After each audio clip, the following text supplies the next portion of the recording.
Good morning, everybody, or good afternoon, or good evening, or good night, depending on what time you're watching this. It is Saturday, April 1st, 2023. Time is it? It is 11:11 at night. Okay, this is part 4 of the Cottage, chapter 1. He wore a dour expression as he stood in his gray summer suit, white shirt, and black and gray tie, as the butler in a morning coat opened the front door. He recognized the accountant immediately and nodded a silent greeting.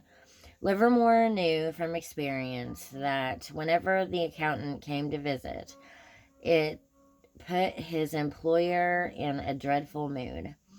It sometimes required an entire bottle of Cristal champagne to restore him to his usual good spirits. Sometimes an entire tin of caviar, too. He had put both on ice the moment Liz Sullivan, Coop's secretary, had warned Livermore that the accountant would be arriving at noon. She had been waiting for Abe in the paneled library and crossed the front hall with a smile as soon as she heard the bell. She had been there since 10 that morning, going over some papers to prepare for the meeting, and she'd had a knot in her stomach since the night before. She had tried to warn Coop what the meeting was about, but he'd been too busy to listen the previous day. He was going to a black tie party and wanted to be sure to get a haircut, a massage, and a nap before he went out. And she hadn't seen him that morning.